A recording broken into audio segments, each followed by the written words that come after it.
안녕하세요. 여러분들의 안전 모니터링 요원의 체크리스트를 담당하고 있는 안전 강사 김명희입니다. 만나서 정말 반갑습니다. 네, 여러분들이요, 앞전에 동영상을 통해서 안전 체크리스트를 한 번씩 보셨을 거라고 생각이 듭니다. 그런데 거기 내용들은요, 대체적으로 공통사항들이 많이 포함되어 있다 보니까 여러분들의 업무와 아니면 직무와 조금은 거리감이 있기 때문에 여러분들의 업무에 맞추어서 좀 집중적이고 디테일한 내용을 다시 한번 체크해보는 시간을 저와 함께 가질 예정입니다. 우리 제목이 어떻게 나와 있나요? 우리는 안전 나침반이라고 되어 있습니다. 여러분들이 하실 일은 현장에 나가셔서 어르신들이 안전하게 일할 수 있는 나침반의 역할이 되어 주셔야 되기 때문에 여러분들이 어떻게 보면은 그 현장에 맞는 안전 체크리스트 아니면 안전에 관련된 위험 요인을 많이 알고 있어야 되고요. 또 실제적으로 여러분들이 현장에 나가서 그 어르신들이 하는 업무에 대해서 잘 모르시기 때문에 내가 정말 갔는데 잘할 수 있을까라는 걱정도 되실 겁니다. 그래서 오늘 저와 함께 하시는 시간은요. 제가 여러분 대신해서 먼저 현장에 갔다 온 느낌으로 안전과 관련되어 있는 체크리스트를 한 번 더 디테일하게 본다고 생각하시면 될 것 같습니다. 그러면 저와 함께하는 오늘의 교육 시작해 보도록 하겠습니다. 여러분들이 처음에 나가서 하셔야 될 업무 지역은요, 업무 구역은 아동 아니면 보육시설입니다.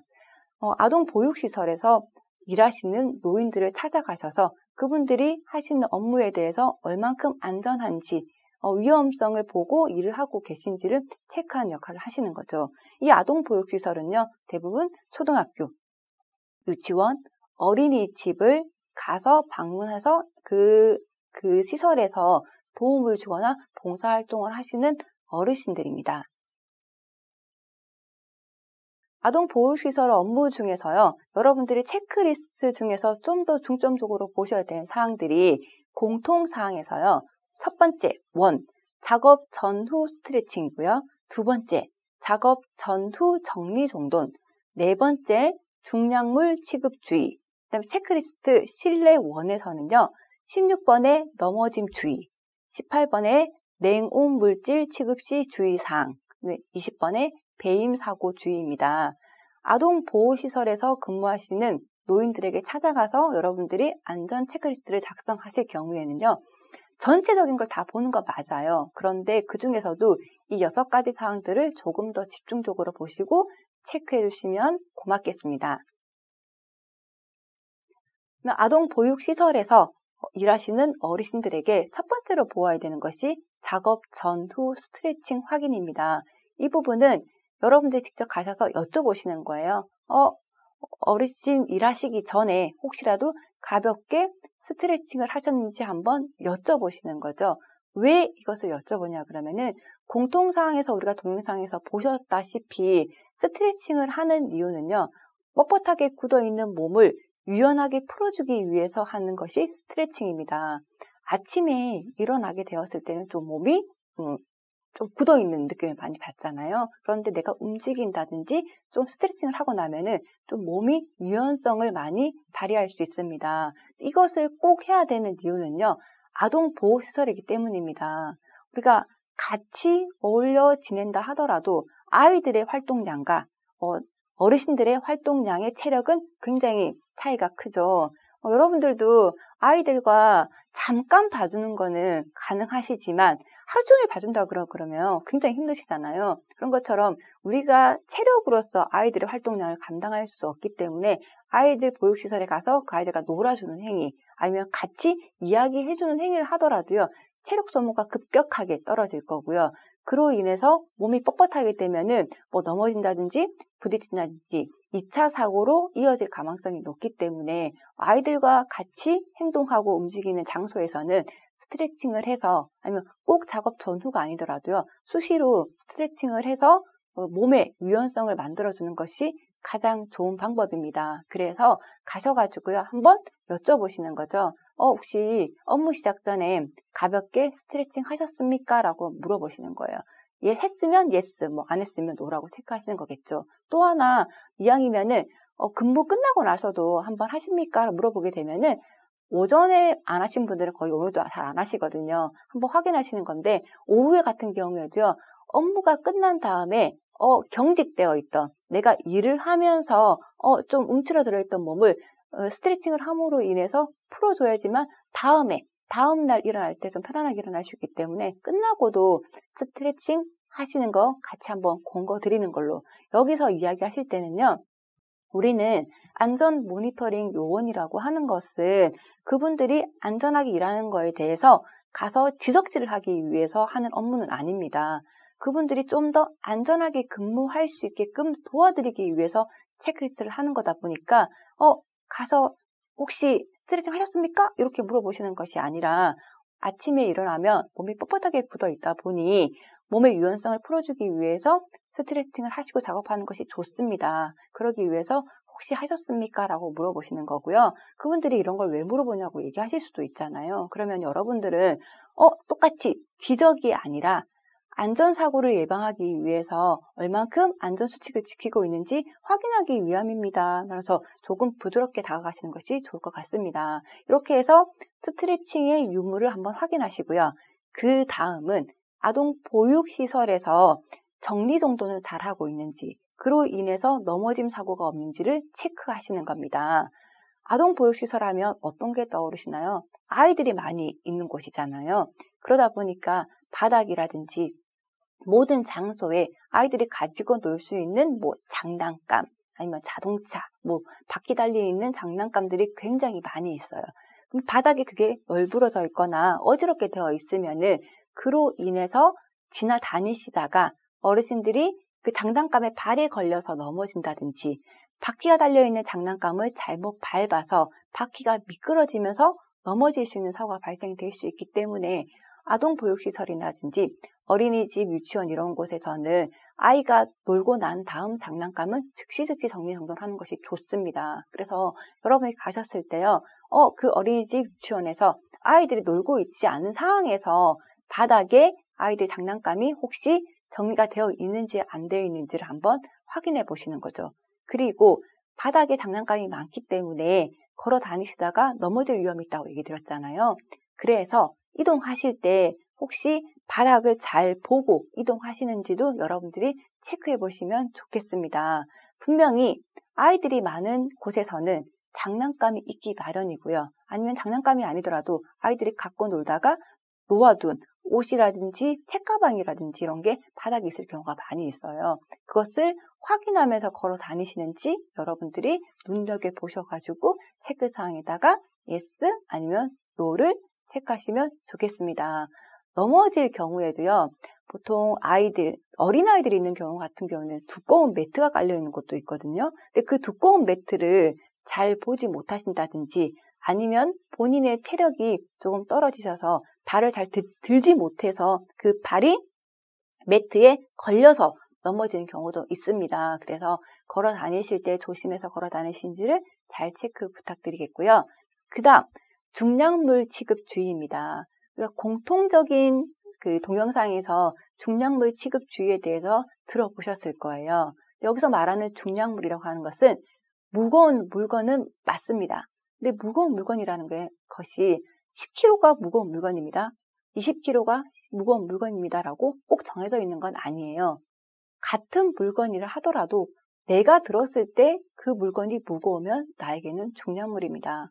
같은 물건이라 하더라도요, 팔 힘이 센 사람 입장에서는 가볍게 들 수 있는 문제일 수도 있지만 또 팔 힘이 없거나 체력이 약하신 분 입장에서는 그 물건이 굉장히 무겁게 느껴질 수도 있다는 거죠. 그래서 중량물이라고 하는 것은 꼭 10kg, 20kg, 30kg 정해져 있는 것이 아니라 내가 들었을 때 무거운 것을 중량물로 보시는 겁니다. 그런데 우리가 어린이집, 유치원, 초등학교 가게 되면요, 아이들이 공부하기 위해서 항상 있는 도구가 있어요. 그것이 무엇이냐면 책상과 의자입니다. 근데 학교에 있는 책상과 의자는 조금 큰 아이들이 앉기 때문에 누가 봐도 무거울 수 있어요. 근데 어린이집에 있는 책상과 의자 한번 보신 적 있으신가요? 굉장히 작아요. 왜? 작은 아이들이 앉는 이제 책상이다 보니까 굉장히 작아요. 사람들은 이거 작으니까 가볍겠지라고 생각을 해요. 근데 처음에 들으면 가벼울 수 있어요. 그런데 책상과 의자를 옮길 경우에는요, 보통 어린이집에서는 이쪽에 왼쪽에 있는 책상과 의자를 전체로 오른쪽으로 옮기는 경우도 있거든요.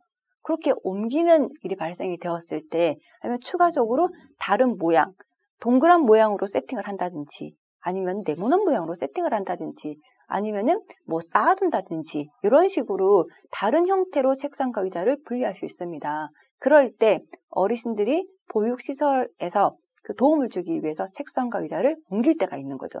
옮겼는데 처음에 하나를 책상을 들었을 때는 의자를 들었을 때는 가볍게 느껴질 수 있어요. 작은 거기 때문에. 그렇지만 한 장소에서 다른 장소로 계속 왔다 갔다 반복적으로 옮기다 보면은 처음에는 가벼웠던 의자가 나중에 4-5개 옮기다 보면 무거워질 수 있다는 거죠. 그러면 그것도 중량물이 되는 겁니다. 그래서 무거운 물건을 들 경우에 어르신이 가장 기본적으로 2인 1조 작업을 해야 된다는 거죠. 가볍게 느껴지는 물건이라 하더라도 그 물건을 들어서 옮길 경우에는 두 사람이 함께 옮기는 것이 가장 기본이고요. 또 하나, 어린이집이나 유치원 같은 경우에는 아마 실내에서 이용하는 손수레가 다 있어요. 그러면은 무거운 물건을 옮길 때 그 손수레를 이용해서 옮길 수 있게끔 되어 있는지, 그리고 그렇게 이용해서 책상과 의자를 옮기는지를 체크하신 다음에 yes 아니면 no로 하시면 되겠습니다. 가장 기본적인 것은요, 중량물이라고 하는 것은 나한테 무거우면 다 중량물이 되는 거고요. 그래서 가셔서 어르신들이 이런 중량물을 만지거나 옮기고 있는데 적절한 방법으로 옮기는지를 체크하신 다음에 yes와 no를 하시면 되겠습니다. 아동보육시설에서 배임 사고가 많이 발생되고 있습니다. 여러분들 배임이라고 하면은 어떤 부분으로 인해서 많이 발생될 거라고 보아지세요? 보통 아동보호시설에서 배임 사고 하면은 조리하다가 발생될 거라고 생각을 하시는데요. 그 조리하는 시간보다는요, 오히려 보육교사들의 학습 보조 일을 도와주시면서 배임 사고들이 많이 발생됩니다. 그 부분이 가장 커터컬 이용하시다가 많이 발생이 되는데요. 여러분 한 번씩은 커터컬 이용해 보셨을 거예요. 날이 굉장히 서 있으면은 위험한 도구 중에 하나가 커터컬입니다. 그런데 보통 어린이집이라든지 유치원에 가게 되면은 아이들한테 학습 도구를 만들기 위해서 선생님들이 직접 가위로 자르고 오리고 칼로 자르는 경우도 굉장히 많이 있어요. 그러면 그 선생님들의 역할을 여러분들이 좀 도와주시는, 어른들이 도와주는 경우가 많은데, 그럴 때 칼을 이용해서 그 종이를 자르는 경우 힘 조절을 잘 못하신다든지, 아니면은 칼날이 묻어져가지고 너무 강하게 자르시다가 손이까지 베이는 사고들이 많이 발생이 되고요. 또 하나, 카터칼을 이용할 때 칼날이 묻어지게 되면은 카터칼 뒤에 있는 절단기 붙어 있는 걸 통해서 칼날을 자르는 경우가 있는데요. 그 부분도 힘 조절을 잘 못해서 엉뚱한 방향으로 잘려나가면서 베이는 사고들이 많이 발생이 됩니다.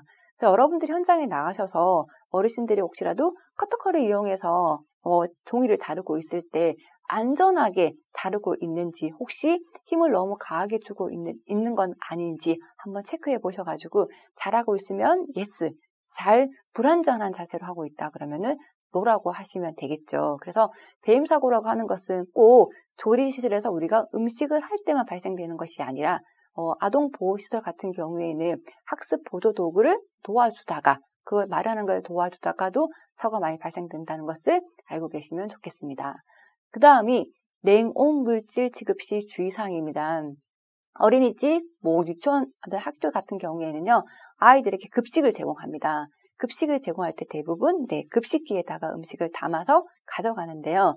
이 부분이 아이가 어릴 경우에는 도움을 주시는 어르신들이 직접 들고 갖다 주는 경우가 있어요. 그런데 갖다 주는 거는 가능한 부분입니다. 그렇지만 다시 한번 얘기 드리지만 여기는 아동보호시설이에요. 아이들이요, 음식물을 들고 간다고 해서 잘 조심하지 않아요.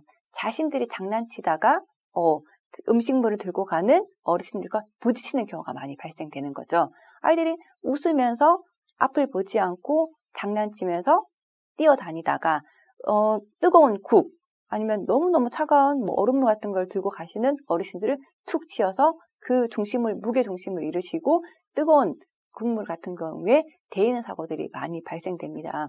그래서 어린이집이라든지 유치원 이런 데서 그 뜨거운 음식을 이동할 경우에는요, 대체로 손수레처럼 3단 이동 대차가 보통은 있어요.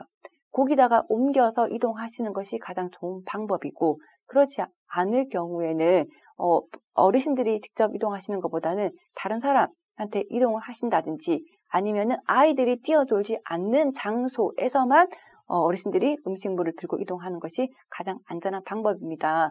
여기서 주의할 점은요, 어린이집, 아동보호시설 같은 경우에는 아이들이 우리가 이야기하고 설명하는 것만큼 우리가 그 절제라든지 차단이 되지 않기 때문에 아이들이 어떤 식으로 돌발 상황이 발생될 수도 있다는 것을 감안하고 움직여야 된다는 것을 한번 이야기해 주는 것도 좋은 안전사고 예방 방법이 될 거라고 보아집니다.